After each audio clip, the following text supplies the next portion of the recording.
Mantente lejos de mi boda, tú solo arruinas todo. Las palabras brillaron en la pantalla de mi teléfono como cuchillos. Octavio, mi hijo, había escrito eso 3 días antes de su boda. Mis dedos temblaron sobre el teclado mientras escribía, sin problemas. Luego marqué un número que tenía guardado desde hacía años. La llamada duró exactamente 4 minutos. Al día siguiente, mi celular tenía 114 llamadas perdidas. Pero déjame contarte cómo llegué hasta aquí, porque nada en esta historia es lo que parece. Son las 5:30 de la mañana. Como todos los días desde que murió Elena, me levanto antes del amanecer.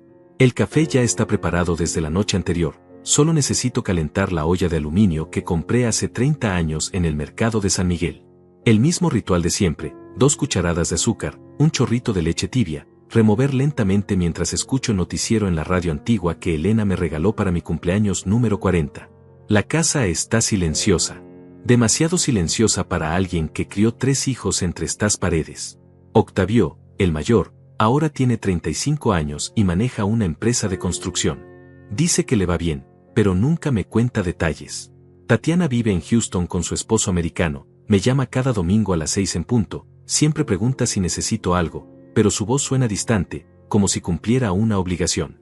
Y está Dolores, la menor, que se casó con un contador y vive a 20 minutos de aquí, pero la veo menos que a un extraño. Me siento en la mecedora de la terraza con mi taza humeante.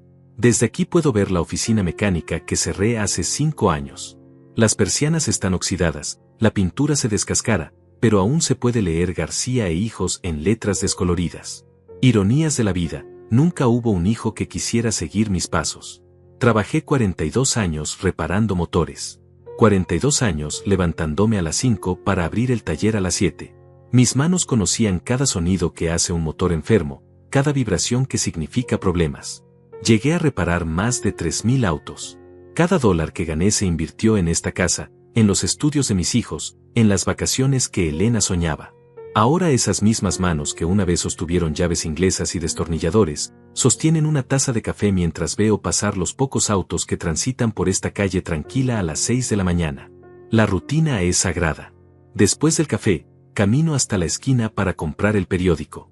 Don Lázaro, el vendedor, siempre me tiene apartado el ejemplar. 73 años tiene el hombre, 3 menos que yo, pero sigue trabajando. Para no oxidarme, dice con su sonrisa desdentada. Compramos el café juntos en el puesto de la esquina y comentamos las noticias. Política, deportes, el clima. Conversaciones simples entre 2 hombres que han visto demasiado. Regreso a casa y leo cada página del periódico. Elena solía burlarse de mí por eso. Romario, lees hasta los anuncios clasificados, me decía mientras preparaba el almuerzo. Tenía razón. Leo todo porque el silencio de esta casa se vuelve insoportable si no mantengo la mente ocupada. A las 10 llega Lourdes, la muchacha que me ayuda con la limpieza 2 veces por semana. Tiene 28 años, madre soltera, trabaja en 4 casas para mantener a su hijo. Es la única persona que entra regularmente a mi casa, la única que me pregunta cómo dormí, si comí bien, si necesito que me traiga algo del mercado. Conversamos mientras ella limpia. Me cuenta de su hijo, de sus planes, de sus preocupaciones. Yo le doy consejos que no me pide, pero que escucha con respeto. Los hijos de uno, en cambio, son otra historia. Octavio apareció hace 2 meses, un martes por la tarde. No había venido en 6 meses. Llegó en una camioneta nueva, plateada, de esas que cuestan más de $50,000. Se veía próspero, elegante, pero había algo en sus ojos que no me gustó. Una frialdad que no reconocía. Papá, necesitamos hablar, dijo sin siquiera saludarme apropiadamente. Se sentó en el sofá de la sala, el mismo sofá donde solía hacer las tareas cuando era niño. Luciana, su novia, lo acompañaba. Una mujer rubia, delgada, con una sonrisa perfecta que no llegaba a sus ojos. Se había arreglado las uñas, llevaba un vestido que probablemente costaba más que la pensión mensual de un trabajador promedio. Papá, Luciana y yo nos vamos a casar, anunció Octavio como quien comunica un cambio en el clima. Debería haber sido un momento de alegría. Un padre recibiendo la noticia de que su hijo mayor ha encontrado el amor. Pero no sentí alegría. Sentí una punzada extraña en el estómago, como cuando el motor de un auto hace un ruido que no debería hacer. Me alegro por ustedes, mentí. Luciana sonrió, pero sus ojos estudiaban la casa, los muebles, las fotografías en las paredes. Era una mirada evaluadora, como la de alguien que calcula el valor de las cosas. La boda será el próximo mes, continuó Octavio. Queremos algo íntimo, solo familia cercana. Por supuesto que estaré ahí, respondí, pero ya presentía que algo no encajaba. Se fueron una hora después. Octavio me dio un abrazo mecánico, sin sentimiento. Luciana me estrechó la mano con dedos fríos como el metal en invierno. Esa noche no pude dormir. Había algo en la visita que me molestaba, pero no lograba identificar qué era exactamente. Tal vez el hecho de que Octavio no me preguntara cómo estaba, o que no mencionara a su madre ni una sola vez durante toda la conversación. Tal vez la forma en que Luciana miraba mi casa como si fuera un objeto en una vitrina. Los días siguientes fueron iguales a todos los demás. Café a las 5:30, periódico con don Lázaro, radio hasta el mediodía. Pero la sensación extraña no se iba. Era como tener una astilla clavada en algún lugar donde no puedes alcanzarla para sacarla. Entonces llegó el mensaje. Esa astilla clavada en mi pecho tenía nombre, la ausencia de Elena. 43 años de matrimonio no se borran con 5 años de viudez. Cada mañana, por un segundo, todavía espero escuchar su voz desde la cocina llamándome para el desayuno. Cada noche, mi mano busca la suya en la cama vacía. Elena murió un martes de abril. Cáncer de páncreas. 4 meses desde el diagnóstico hasta que se fue. 4 meses viendo cómo la mujer más fuerte que conocí se desvanecía como humo. Los últimos días, cuando ya no podía levantarse, me tomaba la mano y me decía, Romario, cuida a los niños. No importa lo que pase, ellos siempre serán nuestros niños. ¡Qué ironía! Los niños de Elena ya no me necesitan. O al menos, eso es lo que creen. Pero había un tiempo en que sí me necesitaban. Cuando Octavio tenía 8 años y se rompió el brazo cayendo de su bicicleta, fui yo quien lo cargó hasta el hospital corriendo 6 cuadras porque no teníamos auto. Cuando Tatiana tenía 15 años y llegó llorando porque el muchacho que le gustaba la había rechazado, fui yo quien se sentó con ella en esta misma terraza hasta las 3 de la mañana, escuchándola desahogarse. Cuando Dolores necesitó $2,000 para la entrada de su primera casa, fui yo quien vendió las herramientas de trabajo más caras de mi taller para conseguir el dinero. En esos tiempos, García e Hijos no era solo un nombre en una pared descascarada. Era una promesa. Yo trabajaba 14 horas diarias para que mis hijos tuvieran lo que yo nunca tuve, educación, oportunidades, un futuro mejor que el mío. Ahorré cada centavo durante 30 años. Guardaba el dinero en una caja fuerte que tengo escondida detrás del ropero del cuarto principal. Elena se burlaba de mí, Romario, los bancos existen por algo. Pero yo no confiaba en los bancos. Había visto demasiadas crisis, demasiadas familias que perdieron todo de la noche a la mañana porque confiaron en instituciones que no conocían sus nombres. Cuando Elena enfermó, gasté $24,000 en tratamientos. $24,000 que saqué de esa caja fuerte sin pestañear, porque no hay precio para la vida de la mujer que amas. Al final no sirvió de nada, pero lo volvería a hacer. Los niños nunca supieron de dónde salía el dinero para sus gastos. Octavio estudió administración de empresas en una universidad privada que costaba $8,000 anuales. Tatiana se fue a estudiar inglés a Estados Unidos por 6 meses, otros $5,000. Dolores quería ser diseñadora gráfica y necesitaba una computadora especial que costaba $3,000. Nunca les dije que no. Nunca les expliqué que cada dólar que gastaba en ellos era $1 menos en comida, en ropa para mí, en arreglos para la casa. Elena y yo comíamos frijoles con arroz 4 días a la semana para que ellos pudieran comer carne todos los días. Después del funeral de Elena, las visitas se volvieron menos frecuentes. Octavio venía una vez al mes, siempre con prisa. Tatiana llamaba, pero las llamadas se hicieron más cortas. Dolores pasaba ocasionalmente, pero era evidente que lo hacía por obligación más que por cariño. Al principio pensé que era normal. El dolor los alejaba, igual que a mí. Pero el tiempo pasó y la distancia, en lugar de acortarse, se hizo más grande. Hace 3 años, Octavio empezó su empresa de construcción. Llegó a casa una tarde de diciembre, emocionado como no lo veía desde que era niño. Papá, tengo una oportunidad increíble, me dijo. Puedo empezar mi propia empresa, pero necesito capital inicial. Le pregunté cuánto necesitaba. $30,000. Era casi todo lo que me quedaba ahorrado después de los gastos médicos de Elena. Pero era mi hijo, mi primogénito, el niño al que enseñé a andar en bicicleta, al que ayudé con las tareas de matemáticas, al que aconsejé cuando tuvo su primera novia. Dame una semana para conseguirlos, le dije. Sus ojos se iluminaron. Me abrazó como cuando era pequeño. Papá, esto va a cambiar nuestras vidas. Cuando la empresa crezca, te voy a devolver todo con intereses. Te lo prometo. Le di los $30,000 una semana después. Era prácticamente todo mi patrimonio líquido, pero confiaba en él. Era mi sangre, mi legado. Si él triunfaba, yo también triunfaba. Los primeros meses me mantenía informado. La empresa va bien, papá. Ya tenemos 3 contratos. Estamos creciendo más rápido de lo esperado. Pronto podremos devolverte el dinero. Pero las actualizaciones se fueron espaciando. Cuando le preguntaba directamente, sus respuestas se volvieron vagas. Todo va bien, papá, pero ya sabes cómo son los negocios, hay que reinvertir las ganancias. El próximo año seguro te devuelvo algo. Ten paciencia, estas cosas toman tiempo. Hace 6 meses dejé de preguntar. No porque no me importara el dinero, sino porque me dolía ver cómo mi hijo evitaba el tema.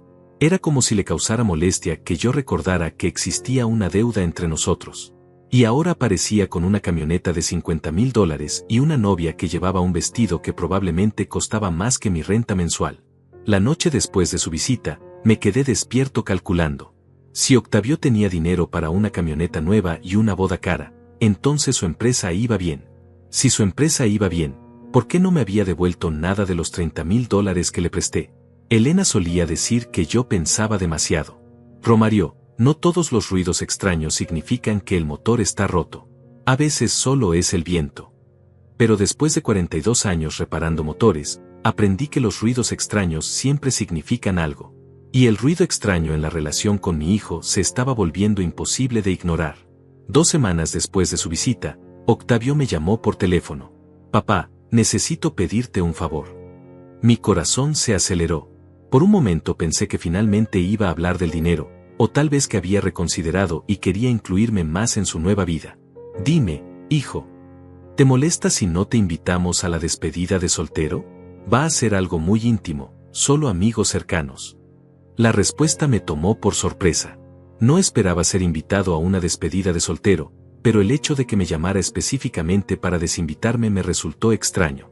No hay problema, Octavio. Entiendo. Perfecto. Nos vemos en la boda entonces. Colgó antes de que pudiera responder. Esa noche, por primera vez en 5 años, abrí la caja fuerte. Conté el dinero que me quedaba. $7,200. Era todo mi patrimonio líquido después de una vida entera de trabajo. Elena tenía razón, yo pensaba demasiado.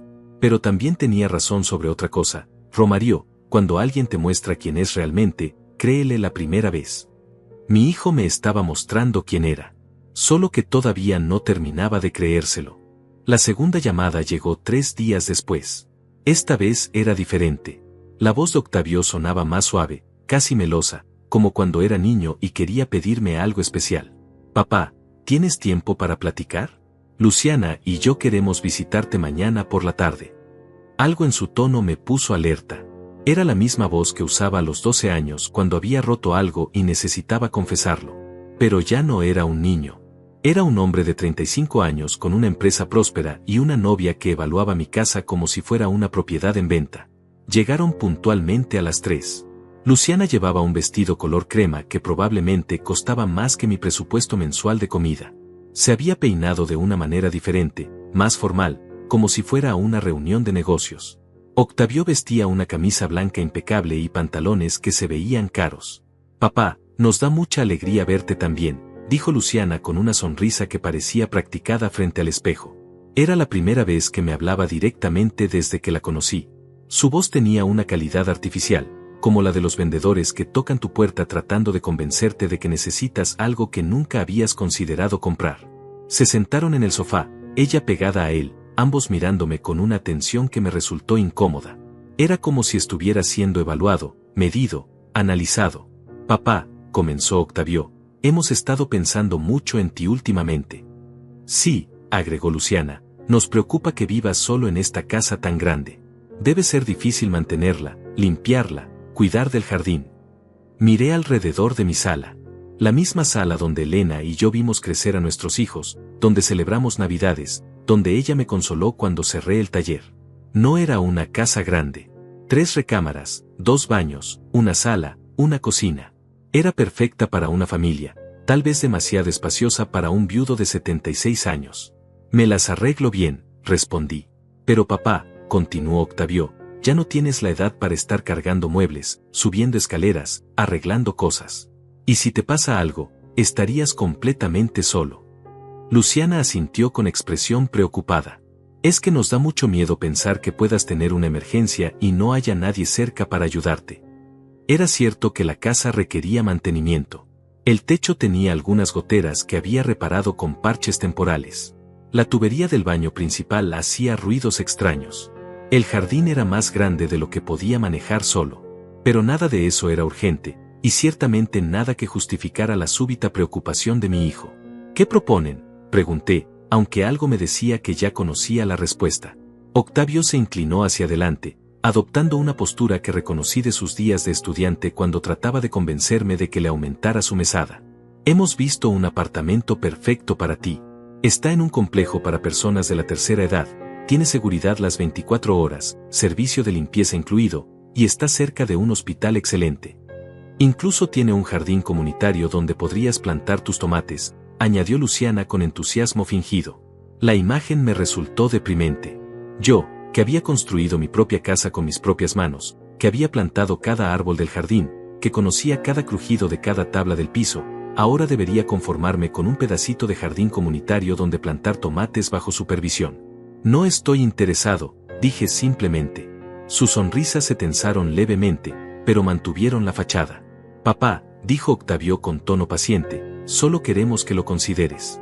No tienes que decidir ahora mismo. Es que queremos asegurarnos de que estés seguro y cómodo, agregó Luciana. Y piensa en lo práctico que sería. No más preocupaciones por el mantenimiento, no más cuentas de luz y gas exageradas, no más responsabilidades de una casa tan grande. Había algo en la manera en que decía responsabilidades que me molestó. Como si ser dueño de mi propia casa fuera una carga de la que necesitaba ser liberado. Además, continuó Octavio, podrías vender esta casa y con ese dinero vivir cómodamente el resto de tu vida sin preocupaciones financieras. Ahí estaba. La verdadera razón de la visita se asomaba entre las palabras cuidadosamente elegidas. Querían que vendiera la casa. Esta casa no está en venta, dije con firmeza. Por supuesto que no, papá. No estamos diciendo que la vendas. Solo estamos sugiriendo que consideres si realmente la necesitas. Luciana se acercó más al borde del sofá. Romario, perdóname si soy directa, pero Octavio me ha contado lo mucho que trabajaste para darles a tus hijos una buena vida. ¿No crees que ya es hora de que te des a ti mismo una buena vida? Era hábil. Muy hábil. Usaba mi propio sacrificio como argumento para convencerme de que merecía algo mejor. Pero lo que ella llamaba algo mejor sonaba sospechosamente como algo más conveniente para ellos. Mi buena vida está aquí, respondí. Octavio suspiró, como si estuviera tratando con un niño terco. Papá, solo queremos lo mejor para ti. Y francamente, nos preocupa tu salud mental. Vivir solo, sin compañía, rodeado de recuerdos, no puede ser saludable. Mi salud mental. Sí, papá. Elena murió hace 5 años. Tal vez es hora de que hagas un cambio, que empieces una nueva etapa de tu vida. Era la primera vez que mencionaba a su madre desde que habían llegado. Y lo hacía para sugerir que mi dolor por su ausencia era una enfermedad que necesitaba ser curada mudándome a un apartamento para ancianos. Elena no es solo un recuerdo, dije con voz controlada. Es parte de mí. Y esta casa es parte de ella. Papá, dijo Luciana con voz dulce pero firme, aferrarse al pasado no es sano. Elena querría que fueras feliz, que vivieras plenamente. ¿Cómo se atrevía esta mujer, que había conocido a Elena solo a través de fotografías, a decirme lo que mi esposa habría querido para mí? Creo que conozco mejor que nadie lo que Elena habría querido, respondí. Un silencio incómodo llenó la sala. Octavio y Luciana intercambiaron una mirada que duró apenas un segundo, pero que capté perfectamente. Era la mirada de 2 personas que habían ensayado esta conversación y se daban cuenta de que no estaba saliendo según el plan. Está bien, papá, dijo Octavio finalmente. No queremos presionarte. Solo queremos que sepas que estamos aquí para apoyarte en lo que necesites. Se levantaron para irse. En la puerta, Octavio me dio otro de sus abrazos mecánicos. Piénsalo, ¿sí? No tiene que ser inmediato, pero al menos considera la posibilidad. Y si cambias de opinión, añadió Luciana, nosotros te ayudamos con todo el proceso. La mudanza, los trámites, todo. Después de que se fueron, me quedé sentado en mi mecedora de la terraza, observando las persianas oxidadas de mi antiguo taller. García e hijos. Un sueño que nunca se materializó, pero que al menos había sido mi sueño. Esa noche, por segunda vez en la semana, no pude dormir. Pero esta vez no era por nostalgia o tristeza. Era por algo más inquietante, la certeza de que mis propios hijos me veían como un obstáculo que necesitaba ser removido de manera elegante y eficiente. La astilla que tenía clavada en el pecho se estaba convirtiendo en algo más grande y más doloroso. La tercera visita llegó sin previo aviso. Un sábado por la mañana, mientras regaba los tomates del jardín trasero, escuché el sonido familiar de la camioneta plateada de Octavio estacionándose frente a mi casa. Esta vez venía acompañado no solo de Luciana, sino también de Dolores y su esposo Jaime. Era extraño ver a mis dos hijos juntos. Dolores casi nunca visitaba cuando Octavio estaba presente. Decía que la hacía sentir como si fuera una niña pequeña. Pero ahí estaba, con una expresión seria que no le había visto desde el funeral de su madre. «Papá, necesitamos hablar contigo», dijo Octavio sin saludar siquiera. «Todos nosotros», añadió Dolores, evitando mi mirada. Se acomodaron en la sala como si fuera una reunión formal. Octavio y Luciana en el sofá principal, Dolores y Jaime en las sillas del comedor que habían traído hasta la sala. Yo me senté en mi sillón habitual, el mismo donde Elena solía acomodarse a tejer mientras veíamos las noticias de la noche. «Papá», comenzó Dolores con voz temblorosa, «estamos muy preocupados por ti». Era obvio que habían planeado esto. Dolores nunca había sido buena actriz, y su nerviosismo la delataba. Mantenía las manos entrelazadas sobre su regazo y hablaba como si estuviera recitando líneas memorizadas. «Ayer hablé con la señora Lourdes», continuó, «y me dijo que te vio tratando de subir una escalera para arreglar una gotera del techo». Era cierto. La gotera se había empeorado con las últimas lluvias, y yo había intentado poner un parche temporal. Lourdes me había regañado por subirme a la escalera solo, pero era mi casa y mi responsabilidad arreglarla. «Es peligroso, papá», intervino Jaime. «A tu edad, una caída puede ser mortal». Jaime era contador. Hablaba siempre en términos de riesgo y probabilidades. Para él, todo en la vida se reducía a números y estadísticas. Probablemente había calculado exactamente qué tan probable era que me rompiera el cuello subiendo una escalera a los 76 años. «Además», añadió Octavio, «el vecino de al lado me contó que el mes pasado te quedaste sin luz por 3 días porque se te olvidó pagar la cuenta». Eso también era cierto, pero no por olvido. Había sido un problema con el banco que se resolvió en cuanto llamé. Pero claro, era más fácil interpretarlo como un signo de deterioro mental que como un simple error administrativo. «Papá», dijo Luciana con su voz más dulce, «todos envejecemos. No es nada de lo que avergonzarse, pero es importante reconocer cuando necesitamos ayuda. Y nosotros queremos ayudarte», agregó Dolores rápidamente, como si quisiera compensar el tono condescendiente de Luciana. Octavio se inclinó hacia adelante, adoptando la postura de quien está a punto de hacer una oferta que no se puede rechazar. «Papá, hemos tomado una decisión.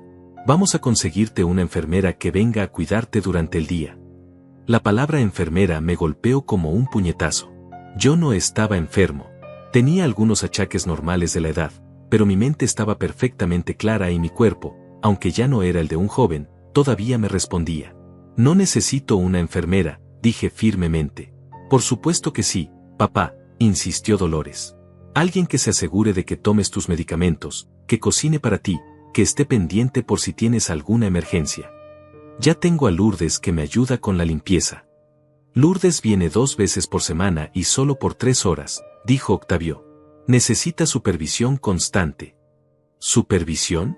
¿Cuándo había dejado de ser un padre respetado para convertirme en alguien que necesitaba supervisión? «Y hemos encontrado a la persona perfecta», continuó Luciana con entusiasmo fingido. «Se llama Tatiana, tiene mucha experiencia cuidando personas mayores, y está disponible de inmediato». Era curioso que hubieran elegido el nombre de mi hija para la enfermera, como si fuera una coincidencia demasiado conveniente para ser real. ¿Cuánto cuesta esta enfermera?, pregunté. Octavio y Jaime intercambiaron una mirada. $600 por semana, respondió Jaime. Es muy razonable considerando que serían 10 horas diarias, 6 días a la semana. $600 por semana. $2,400 al mes. Más de la mitad de mi pensión mensual. Y eso sin contar la comida, los medicamentos, y todos los otros gastos que esta enfermera seguramente generaría. No puedo pagar eso, dije. Por eso vamos a ayudarte, dijo Octavio rápidamente. Nosotros cubriremos la diferencia. No quiero su dinero. Papá, intervino Dolores con lágrimas en los ojos, no se trata de orgullo. Se trata de tu seguridad. ¿Qué pasaría si te caes y nadie se entera? ¿Qué pasaría si tienes un infarto en la madrugada? Sus lágrimas parecían genuinas, pero había algo ensayado en su discurso, como si hubiera practicado estas preguntas frente al espejo hasta que sonaran naturales. Además, añadió Luciana, piensa en lo tranquilos que estaríamos todos sabiendo que hay alguien cuidándote. Ahí estaba otra vez ese todos. Como si mi bienestar fuera una carga colectiva que necesitaba ser gestionada eficientemente. Y si la enfermera no funciona, dijo Octavio, podemos reconsiderar lo del apartamento para personas mayores. Era una estrategia clásica. Primero me ofrecían algo que sonaba menos drástico que la mudanza forzosa, pero que en realidad era el primer paso hacia el mismo objetivo. La enfermera sería cara, yo no podría pagarla indefinidamente, y entonces la mudanza se presentaría como la única alternativa lógica. Necesito tiempo para pensarlo, dije. Por supuesto, papá, respondió Octavio. Pero no podemos esperar mucho. Tatiana tiene otros clientes interesados, y francamente, cada día que pasa sin supervisión es un día de riesgo innecesario. Dame una semana. Te damos 3 días, dijo Jaime con firmeza. El miércoles necesitamos una respuesta definitiva. Después de que se fueron, me quedé sentado en mi sillón, mirando las fotografías que colgaban de las paredes. Elena y yo el día de nuestra boda. Los niños pequeños en el jardín. Navidades familiares. Graduaciones. Momentos felices congelados en el tiempo. ¿En qué momento había dejado de ser el patriarca de esta familia para convertirme en su problema? Esa noche marqué el número de Tatiana en Houston. Mi hija real, no la enfermera que querían imponerme. Papá, qué gusto escucharte. ¿Cómo estás? Bien, mija. ¿Cómo van las cosas por allá? Hablamos de trivialidades por unos minutos. Su trabajo, el clima, los planes para las vacaciones. Finalmente reuní el valor para preguntarle. Tatiana, ¿has hablado con tus hermanos últimamente? Con Dolores hablo seguido. Con Octavio, no tanto. ¿Por qué? ¿Te han comentado algo sobre mí?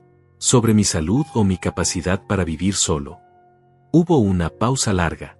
Papá, ¿está todo bien? Solo responde la pregunta, mija. Otra pausa. Octavio me llamó la semana pasada. Dijo que estaba preocupado porque vivía solo y que tal vez sería mejor que tuvieras ayuda profesional. ¿Y tú qué le dijiste? Le dije que cuando hablaba contigo sonabas perfectamente bien, pero que si él creía que necesitabas ayuda, pues que buscaran opciones. ¿No te pareció extraño que de repente se preocupara tanto por mí? Silencio. Papá, ¿qué está pasando realmente? Le conté sobre las visitas, sobre sus propuestas, sobre la presión para mudarme o aceptar una enfermera. Tatiana escuchó sin interrumpir. Papá, dijo finalmente, eso no suena bien. ¿Tú qué harías en mi lugar? Honestamente, papá, creo que deberías tener cuidado. Y tal vez buscar consejo legal. Consejo legal. Mi propia hija me sugería que necesitaba protegerme legalmente de mis otros hijos. Colgué el teléfono con una sensación de vacío en el estómago. La astilla en mi pecho se había convertido en una herida abierta. Al día siguiente, llamé a un número que tenía guardado desde hacía años. Un número que no había marcado en mucho tiempo, pero que sabía de memoria. La conversación duró exactamente 4 minutos. Y al día siguiente, mi celular tenía 114 llamadas perdidas. El número que marqué pertenecía a Armando Vázquez, 45 años, mecánico, y el único empleado que trabajó conmigo durante más de 10 años en García e Hijos. Lo contraté cuando tenía 25 años y acababa de llegar del interior con una esposa embarazada y $50 en el bolsillo. Le enseñé todos los secretos del oficio, como escuchar los motores, cómo diagnosticar problemas sin necesidad de desarmar todo, cómo tratar a los clientes con honestidad. Cuando cerré el taller hace 5 años, Armando lloró. No por sentimentalismo, sino porque sabía que perdía más que un trabajo. Perdía a un maestro, a un mentor, a algo parecido a un padre. Don Romario me había dicho ese último día: si alguna vez necesita algo, lo que sea, usted me llama. Yo le debo todo lo que soy. Nunca le cobré esa deuda. Hasta ahora. Don Romario, respondió al segundo tono, qué gusto escucharlo. ¿Cómo está usted? Armando, necesito verte. Es urgente. Por supuesto. ¿Dónde quedamos? En tu taller. Esta noche, después de las 8. Ahí lo espero. El taller de Armando quedaba a 20 minutos de mi casa, en una zona industrial que conocía bien. Había crecido desde la última vez que lo visité. Ahora tenía 4 empleados y una oficina pequeña pero ordenada. Los negocios le iban bien, mejor que a mí en mis últimos años. Don Romario, se ve usted bien, dijo Armando mientras cerraba la puerta principal detrás de mí, pero por teléfono sonaba preocupado. Tengo un problema, Armando, y necesito tu ayuda. Usted dirá. Le conté todo. Las visitas de Octavio y Luciana, la propuesta del apartamento, la presión para aceptar una enfermera, la conversación con Dolores y Jaime. Armando escuchó sin interrumpir, con la misma atención concentrada que ponía cuando le explicaba cómo reparar una transmisión complicada. ¿Y usted qué sospecha, don Romario? Sospecho que quieren quedarse con mi casa, pero necesito estar seguro antes de tomar cualquier decisión. Armando asintió lentamente. Don Romario, yo conozco a su hijo desde que era niño. Venía al taller con usted los sábados, ¿se acuerda? Siempre fue inteligente, pero también siempre fue ambicioso. Sí, me acuerdo. Y permítame decirle algo que tal vez no le va a gustar escuchar. Dímelo. Hace 6 meses, Octavio vino a mi taller. Quería que yo le diera información sobre usted. Se me heló la sangre. ¿Qué tipo de información? Preguntó si usted había vendido herramientas o maquinaria después de cerrar García e Hijos. Preguntó si sabía cuánto dinero tenía ahorrado. Preguntó si lo había visto comportarse de manera extraña o confundida. ¿Y tú qué le dijiste? Le dije que usted estaba perfectamente bien y que sus finanzas no eran asunto mío. Pero me quedé con una sensación rara, don Romario, como si me estuviera investigando para algo. El estómago se me contrajo. Mi propio hijo había estado recopilando información sobre mí durante meses, probablemente buscando evidencia de que no era competente para manejar mis propios asuntos. Hay algo más, continuó Armando. La semana pasada me llamó Gilberto Morales, ¿se acuerda de él? Por supuesto que me acordaba. Gilberto había sido cliente del taller durante años. Era agente inmobiliario y tenía fama de ser honesto, razón por la cual le reparé sus autos durante una década sin cobrarle nunca precio completo. Gilberto me contó que Octavio lo contactó preguntando por el valor de mercado de su casa. Le dijo que usted estaba considerando vender y que quería una evaluación informal. Yo nunca le dije que quería vender mi casa. Eso me imaginé. Por eso le dije a Gilberto que tuviera cuidado, que algo no cuadraba. ¿Qué más averiguaste? Armando se dirigió hacia su escritorio y sacó una carpeta amarilla. Don Romario, después de la conversación con Octavio decidí hacer algunas investigaciones por mi cuenta. Tengo un amigo que trabaja en el registro civil, otro que trabaja en Hacienda, y otro que conoce el negocio de la construcción. Abrió la carpeta y extendió varios papeles sobre el escritorio. La empresa de Octavio no está tan bien como él dice. ¿Qué quieres decir? Tiene deudas por más de $80,000. 2 proyectos importantes se cancelaron el año pasado. Y hay una demanda pendiente de un cliente que dice que la construcción de su casa tiene defectos estructurales. Las cifras me golpearon como un martillo. $80,000 de deuda. Con razón no me había devuelto los $30,000 que le presté. Pero eso no es lo peor, continuó Armando. Según mi contacto en Hacienda, Octavio debe impuestos atrasados por $15,000. Y si no los paga en los próximos 2 meses, pueden embargarle los bienes. ¿Incluyendo su casa? Incluyendo su casa. Y la boda, añadí, comprendiendo súbitamente, ¿cuánto cuesta una boda? Luciana es de familia acomodada. Según lo que he escuchado, quiere una ceremonia en el club más caro de la ciudad. Fácilmente $20,000, tal vez más. Los números bailaban en mi cabeza. 80.000 de deuda, 15.000 de impuestos, 20.000 de boda. Octavio necesitaba por lo menos $115.000 para salir de sus problemas y mantener su estilo de vida. ¿Cuánto vale mi casa, Armando? Según Gilberto, entre 120 y $140.000. Exactamente lo suficiente para resolver todos los problemas financieros de mi hijo. Pero hay algo más, don Romario. Algo que me preocupa mucho más. Armando sacó otro papel de la carpeta. Mi amigo del registro civil me mostró esto. Es una consulta que hicieron sobre usted hace 3 semanas. ¿Qué tipo de consulta? Preguntaron sobre los procedimientos para declarar a una persona mentalmente incompetente. ¿Qué documentos se necesitan? ¿Qué tipo de evaluaciones médicas se requieren? ¿Cuánto tiempo toma el proceso? Se me nubló la vista. Mis propios hijos no solo querían quedarse con mi casa. Querían declararme mentalmente incompetente para poder hacerlo legalmente. ¿Quién hizo la consulta? La hizo un abogado llamado Lázaro Mendoza. Es el cuñado de Jaime. Jaime, el contador, el esposo de Dolores, el hombre de los números y las probabilidades. Por supuesto que él habría pensado en los aspectos legales del plan. Don Romario, dijo Armando con voz grave, esto no es solo sobre dinero. Están planeando quitarle todo, su casa, su autonomía, su dignidad. Lo van a internar en algún lugar donde puedan controlar cada aspecto de su vida. Me senté pesadamente en una silla. Todo encajaba. La enfermera que costaría $600 por semana era parte del plan para demostrar que no podía cuidarme solo. El apartamento para personas mayores era el lugar donde me tendrían controlado mientras procesaban la venta de mi casa. Y la boda era el premio que Octavio recibiría por ejecutar el plan exitosamente. ¿Qué puedo hacer?, pregunté. Primero, necesitamos más evidencia. Evidencia sólida que demuestre sus intenciones. ¿Cómo? Armando sonrió por primera vez esa noche.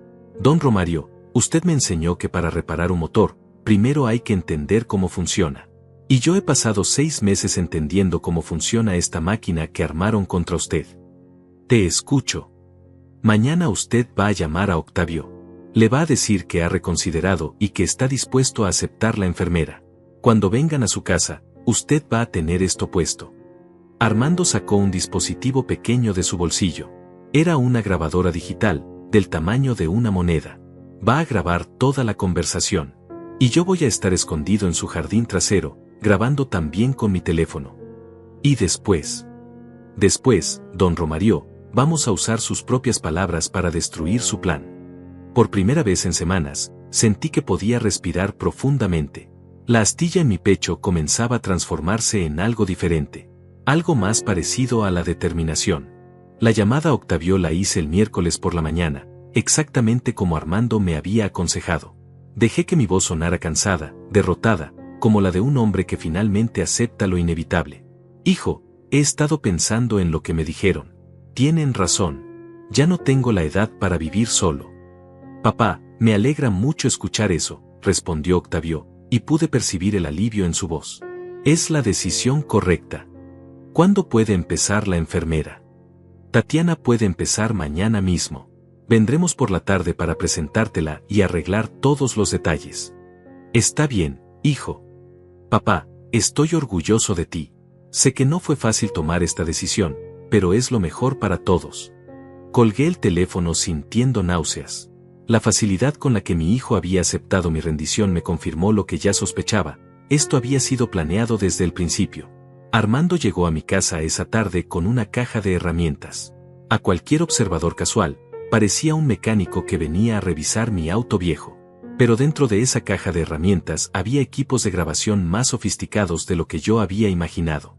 Don Romario, tengo un amigo que se dedica a la seguridad privada. Me prestó esto, dijo mientras instalaba una cámara minúscula detrás del marco de una fotografía en la sala. Va a grabar video y audio con calidad perfecta. También instaló micrófonos en lugares estratégicos, uno debajo de la mesa de centro, otro pegado debajo de mi sillón.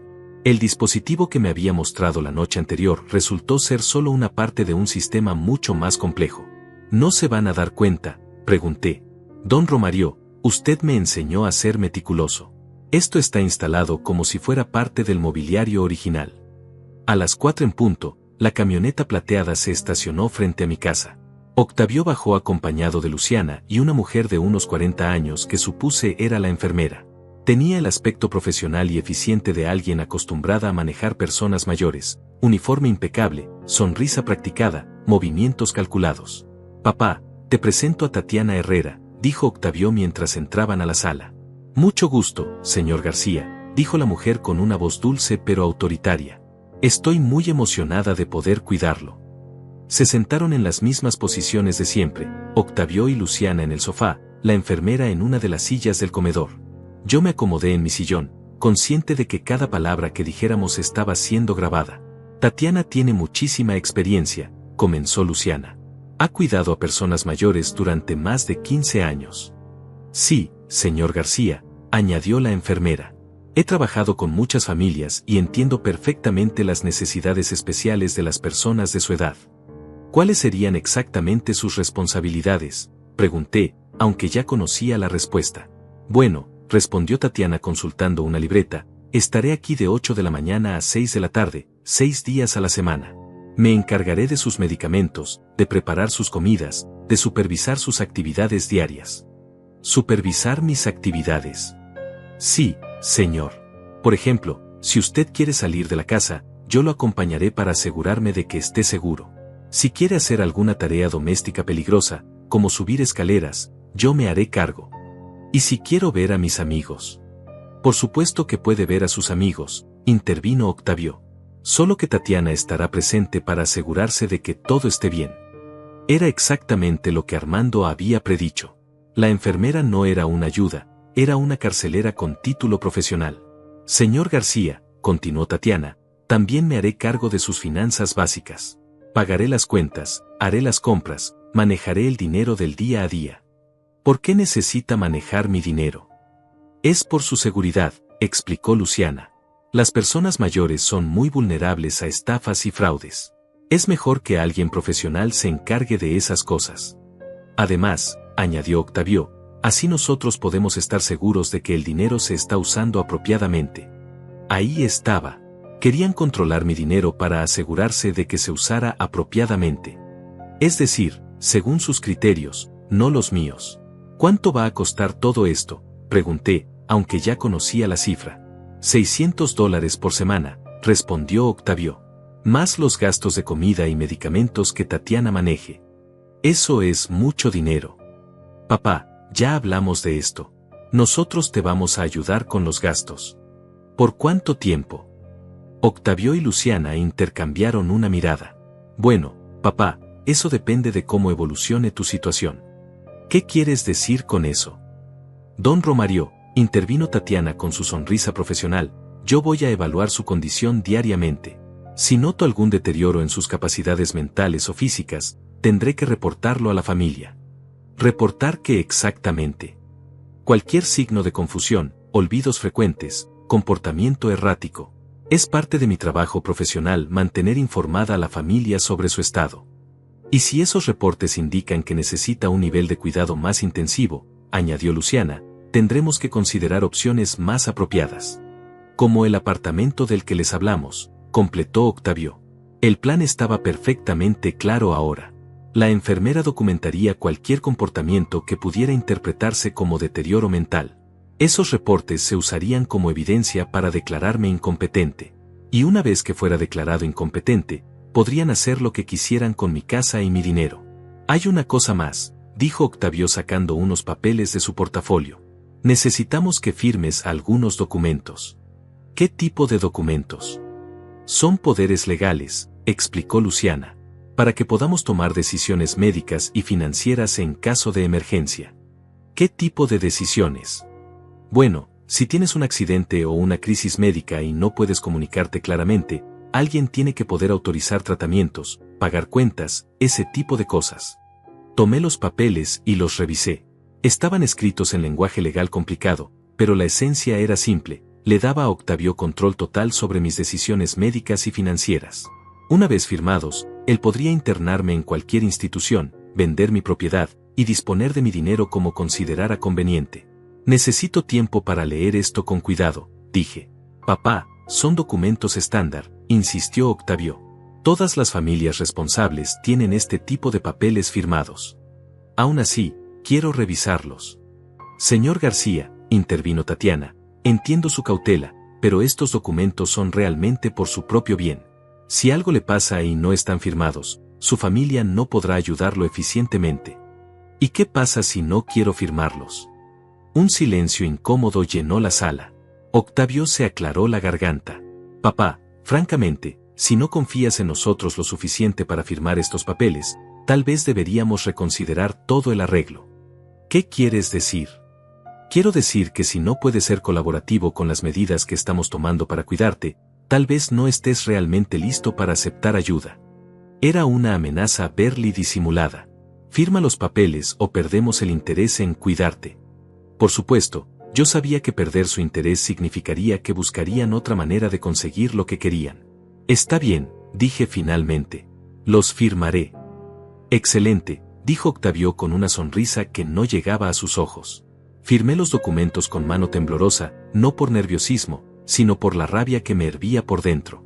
Cada firma era una traición a la confianza que había depositado en mis hijos durante toda mi vida. Perfecto, dijo Luciana recogiendo los papeles. Ahora Tatiana puede empezar mañana mismo. Una cosa más, añadió Octavio. Tatiana va a necesitar una llave de la casa. Por supuesto, respondí, y fui a buscar la llave de repuesto que Elena siempre mantenía en el cajón de la cocina. Cuando se fueron, me quedé sentado en mi sillón, mirando el lugar donde habían estado. Habían llegado como hijos preocupados y se habían ido como dueños de mi vida. Pero ellos no sabían que cada palabra, cada gesto, cada amenaza velada había sido grabada con calidad profesional. Armando salió de su escondite en el jardín trasero media hora después. ¿Lo captaste todo?, le pregunté. Cada palabra, don Romario. Video y audio perfecto. Es suficiente. Armando sonrió con una expresión que no le había visto desde los días del taller, cuando lograba reparar un motor que otros mecánicos habían dado por perdido. Don Romario, con esto podemos destruir su plan por completo. Pero primero necesitamos una cosa más. ¿Qué? Necesitamos que mañana actúe como el padre confundido y vulnerable que ellos esperan que sea. Solo por un día más. La astilla en mi pecho ya no dolía. Se había transformado en algo más duro y más afilado. Se había transformado en justicia. Tatiana llegó puntualmente a las 8 de la mañana del jueves. Llevaba una maleta pequeña con sus pertenencias profesionales y una sonrisa que había practicado con cientos de familias anteriores. Yo la recibí en bata y pantuflas, interpretando el papel del anciano confundido que necesitaba supervisión constante. Buenos días, señor García. ¿Cómo durmió? Bien, bien, respondí con voz vacilante. Aunque no recuerdo si tomé mis pastillas anoche. Sus ojos se iluminaron. Era exactamente el tipo de olvido que necesitaba documentar. No se preocupe, señor García. De ahora en adelante yo me haré cargo de sus medicamentos. Se dirigió directamente a la cocina y comenzó a organizar mis pastillas en un pastillero semanal. Cada movimiento era eficiente, profesional, pero también posesivo, como si ya fuera dueña del lugar. ¿Desayunó ya? No, usualmente desayuno como a las 9. A partir de ahora desayunaremos a las 8:30. Es mejor para su digestivo mantener horarios regulares. Primer cambio. Ya no era usted decide, sino nosotros haremos. La transformación de mi casa en una institución había comenzado. Mientras ella preparaba el desayuno, yo fingí tener dificultades para recordar dónde había puesto el periódico. La vi tomar notas en una libreta pequeña. Señor García, ¿siempre lee el periódico por las mañanas? Sí, desde hace muchos años. Tal vez sería mejor que viéramos las noticias en televisión. La letra del periódico es muy pequeña y puede causarle fatiga visual. Pero me gusta leer el periódico. Entiendo, señor García, pero debemos pensar en lo que es mejor para su salud. Segundo cambio. Mis preferencias personales se habían vuelto problemas de salud que necesitaban ser corregidos. A las 10 llegó Lourdes para su día habitual de limpieza. Tatiana la interceptó en la puerta. Disculpe, ¿usted es? Soy Lourdes, vengo a limpiar la casa del señor Romario 2 veces por semana. Ah, sí. La familia me comentó de usted. Pero ya no va a ser necesario que venga. Yo me haré cargo de la limpieza a partir de ahora. Pero el señor Romario está de acuerdo. Por supuesto. Es parte de mi servicio integral. Lourdes me miró con preocupación. Sabía que algo no estaba bien, pero no entendía qué exactamente. Lourdes, le dije con voz débil, tal vez es mejor así. Ya no tengo que preocuparme por coordinar horarios. Pero señor Romario. Está decidido, intervino Tatiana con firmeza. Demasiadas personas entrando y saliendo de la casa pueden confundir a los pacientes de la tercera edad. ¿Pacientes? Ya no era ni siquiera señor García. Ahora era un paciente. Lourdes se fue visiblemente molesta. Era la única persona ajena a la familia que venía regularmente a mi casa, la única que podría haber notado cambios extraños en mi rutina. Por supuesto que tenían que deshacerse de ella. A las 11, Tatiana decidió que era hora de revisar mis finanzas. Señor García, necesito ver sus estados de cuenta bancarios para poder manejar sus gastos apropiadamente. Están en el escritorio del cuarto principal. ¿Podría mostrármelos? La llevé hasta mi cuarto y saqué los papeles del cajón del escritorio. Tatiana los revisó con la misma atención que un contador examina una auditoría. Veo que tiene ahorros por $7,200, dijo sin ningún pudor por estar revisando mi información privada. Sí. Y su pensión mensual es de $1,800. Correcto. Con mis honorarios de $600 semanales, más gastos de comida y medicinas, va a necesitar aproximadamente $3,000 mensuales. Eso es más que mi pensión. Exactamente. Por eso la familia va a tener que ayudarlo financieramente.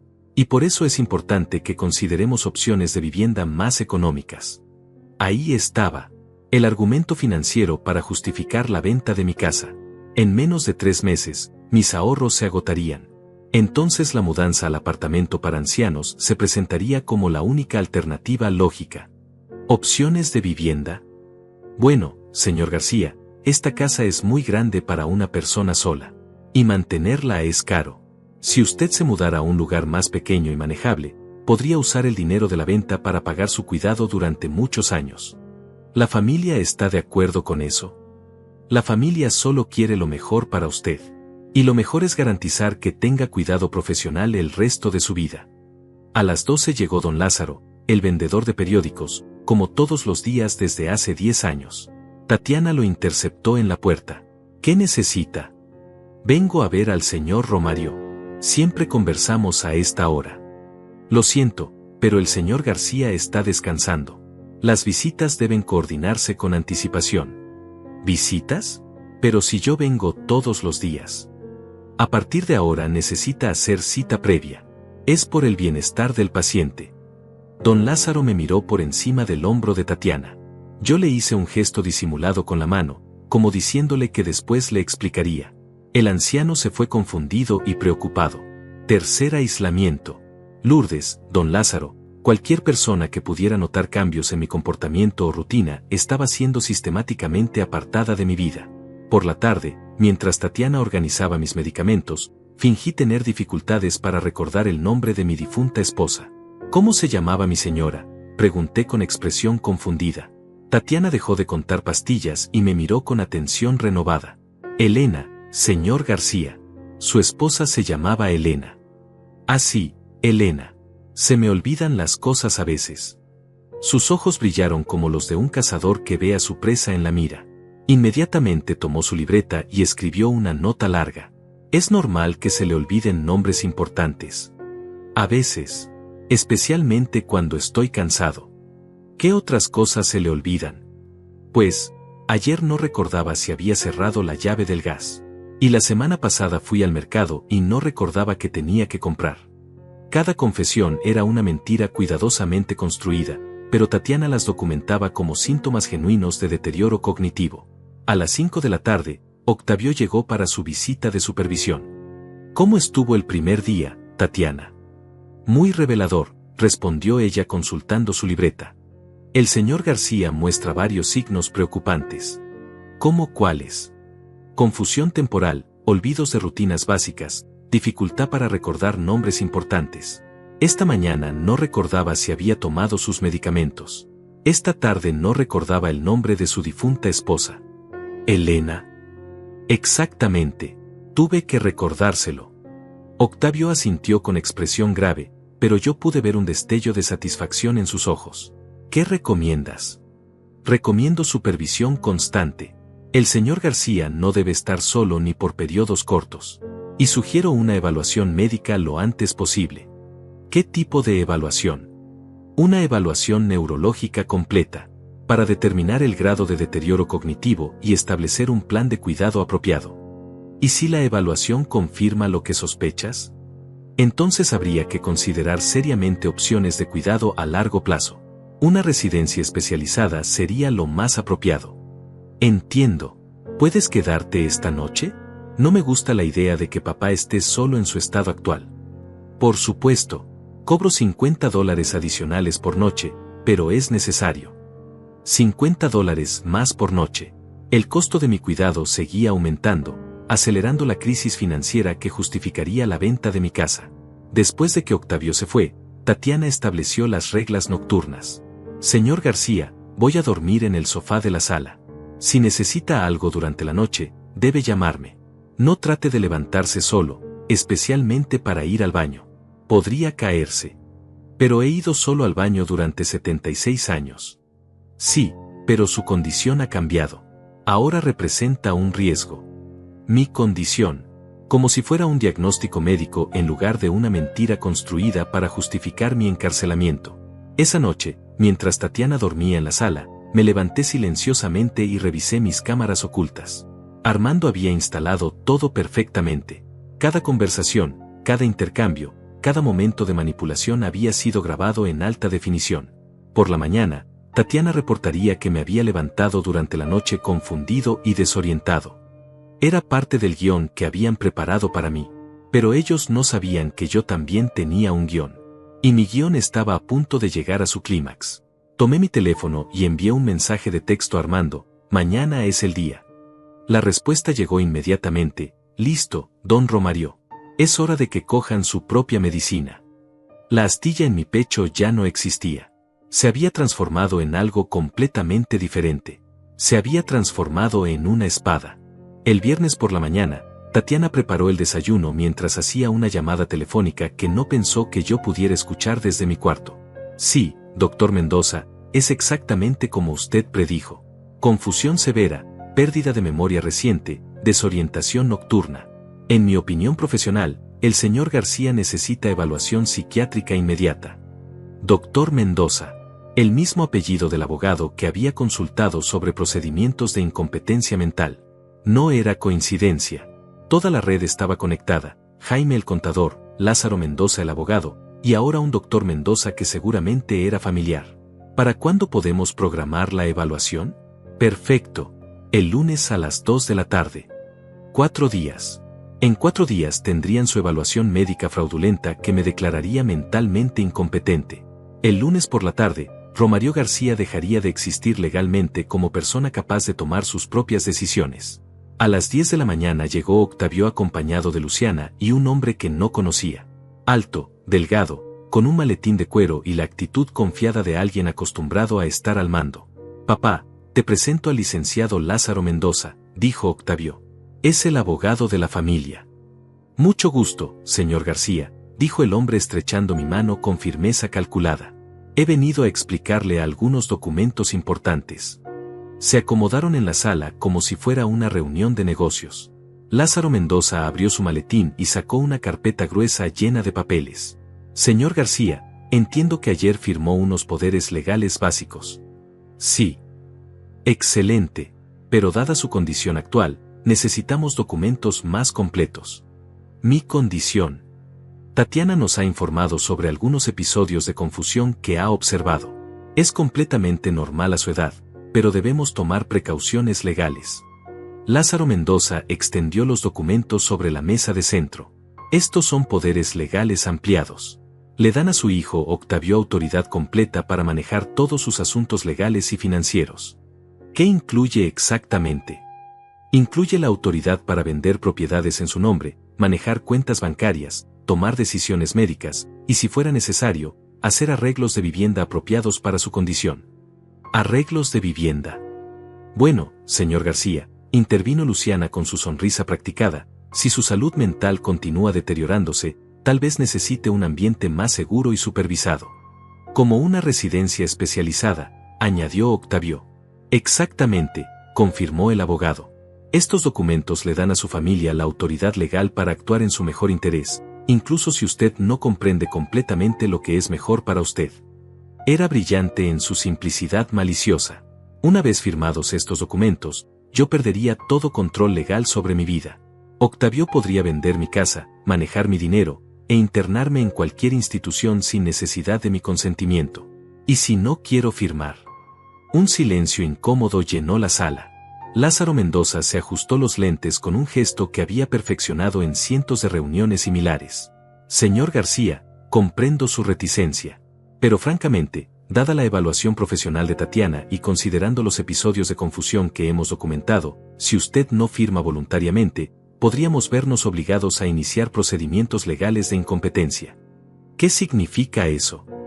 Significa, continuó el abogado con tono profesional pero amenazante, que un juez tendría que decidir si usted es mentalmente capaz de manejar sus propios asuntos. Es un proceso público, costoso y potencialmente humillante.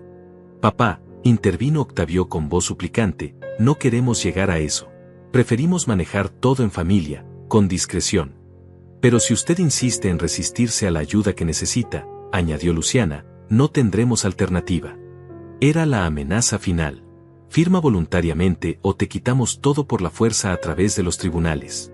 Necesito tiempo para pensarlo, dije con voz temblorosa. Señor García, dijo Lázaro Mendoza consultando su reloj, francamente, no tenemos mucho tiempo. Su evaluación médica está programada para el lunes. Si los resultados confirman lo que ya sabemos, el proceso legal comenzará inmediatamente. ¿Qué evaluación médica? Una evaluación neurológica completa, explicó Tatiana, para determinar el grado de su deterioro cognitivo. ¿Y si me niego a la evaluación? Papá, dijo Octavio con paciencia fingida, la evaluación es por tu propio bien. Y francamente, negarte solo confirmaría nuestras sospechas sobre tu estado mental. Era una trampa perfecta.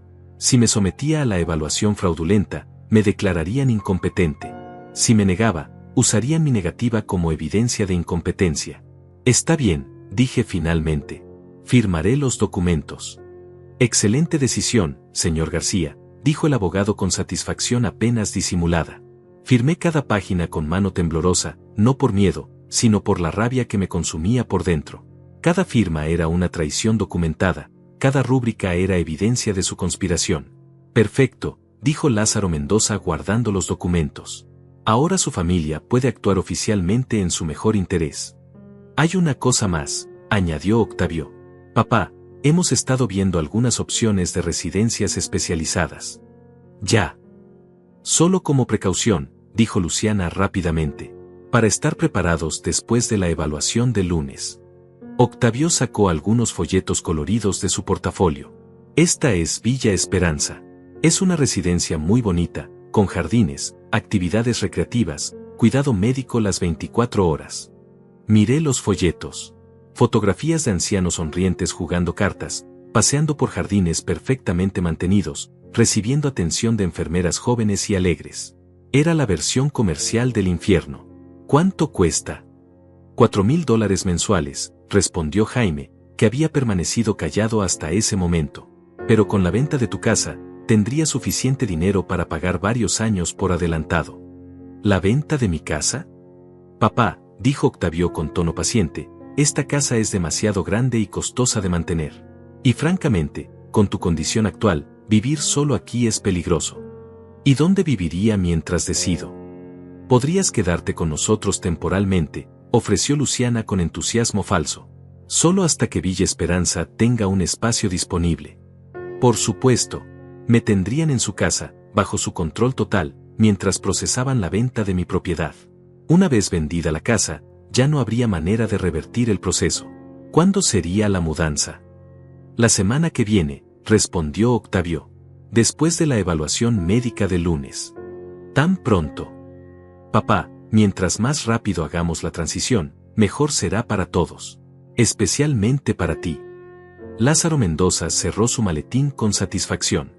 Señor García, ha tomado la decisión correcta. Su familia se hará cargo de todo a partir de ahora. Después de que se fueron, me quedé sentado en mi sillón, rodeado por el silencio de mi propia casa. En una semana, nada de esto me pertenecería. Mi hogar, mis recuerdos, mi autonomía, todo habría desaparecido. Pero ellos habían cometido un error fatal. Habían subestimado a un mecánico viejo que había pasado 42 años reparando máquinas complicadas. Y habían olvidado que antes de reparar una máquina, hay que entender perfectamente cómo funciona. Yo ahora entendía perfectamente cómo funcionaba su máquina. Y estaba a punto de desmantelarla pieza por pieza. Tomé mi teléfono y marqué el número de Armando. ¿Está listo?, pregunté. Más que listo, don Romario. Tengo todo preparado. ¿Cuándo? Mañana sábado por la mañana. A las 10 en punto. ¿Está seguro de que va a funcionar? Don Romario, usted me enseñó que cuando una máquina está mal construida, se destruye sola. Solo hay que aplicar la presión correcta en el lugar correcto. ¿Y cuál es el lugar correcto? Su propia arrogancia, don Romario. Su propia arrogancia. Colgué el teléfono sintiendo algo que no había sentido en meses. Por primera vez desde que Elena murió, tenía ganas de sonreír. La espada en mi pecho estaba perfectamente afilada.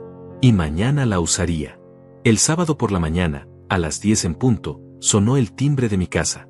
Tatiana abrió la puerta y se encontró con dos hombres de traje que mostraron identificaciones oficiales. Somos del Ministerio Público. Venimos a hablar con el señor Romario García. ¿Sobre qué asunto?, preguntó Tatiana con nerviosismo. Sobre una denuncia por fraude y conspiración. Yo salí de mi cuarto caminando erguido, sin la postura encorvada que había fingido durante días. Tatiana me miró confundida. Señor García, ¿se siente mejor? Me siento perfecto, Tatiana. De hecho, nunca me he sentido más lúcido. Los investigadores entraron y se presentaron. Uno de ellos era amigo de Armando. El otro era un fiscal especializado en fraudes contra personas mayores. Señor García, hemos recibido evidencia de que existe una conspiración para declararlo mentalmente incompetente y apropiarse de sus bienes. Tatiana palideció. Eso es ridículo. Este señor tiene serios problemas de memoria y confusión mental. ¿En serio?, dijo el fiscal. ¿Podría explicarnos entonces cómo un hombre con serios problemas mentales logró instalar un sistema de grabación profesional en su propia casa? Saqué el control remoto que Armando me había dado y encendí la televisión. En la pantalla aparecieron las grabaciones de los últimos días. Octavio y Luciana planeando apropiarse de mi casa, Lázaro Mendoza amenazándome con procedimientos legales fraudulentos, Tatiana reportando síntomas inventados. También tenemos esto, dijo el otro investigador mostrando una carpeta. Registros financieros que demuestran que el señor Octavio García debe $80,000 y está al borde de la bancarrota. Y esto, añadió el fiscal, un reporte de que el doctor Mendoza, quien iba a evaluarlo el lunes, perdió su licencia médica hace 2 años por falsificar diagnósticos. Tatiana se dejó caer en una silla. Usted puede elegir, le dijo el fiscal, cooperar con la investigación y testificar contra sus cómplices, o ser procesada como parte de la conspiración. Yo solo necesitaba el trabajo, murmuró. Entonces empiece a hablar. En las siguientes 2 horas, Tatiana confesó todo. Cómo Octavio la había contratado para documentar síntomas falsos, cómo el doctor Mendoza iba a firmar un diagnóstico fraudulento, cómo Lázaro Mendoza tenía preparados todos los documentos legales para transferir mis propiedades. A las 12 del mediodía, llegaron 3 patrullas a la casa de Octavio. Armando me llamó para contarme. Don Romario, tenía que ver esto. Cuando llegaron los policías, Octavio estaba cargando cajas en su camioneta. Trataba de huir. Y Luciana, tratando de quemar documentos en el jardín trasero. ¿Los arrestaron? A todos. Octavio, Luciana, Jaime, el abogado. Incluso encontraron que el doctor Mendoza estaba cobrando $5,000 por el diagnóstico falso. Esa tarde, Dolores llegó a mi casa llorando. Papá, yo no sabía. Octavio me dijo que estabas realmente enfermo, que necesitabas ayuda. ¿De verdad no sabías, mija? Te juro por la memoria de mamá que no sabía nada de los documentos falsos o del dinero. Solo pensé que te estábamos cuidando. La miré a los ojos. Elena siempre decía que Dolores era incapaz de mentir. Sus lágrimas parecían genuinas. Te creo, le dije. ¿Me perdonas? Ya te perdoné. Los juicios comenzaron 3 meses después.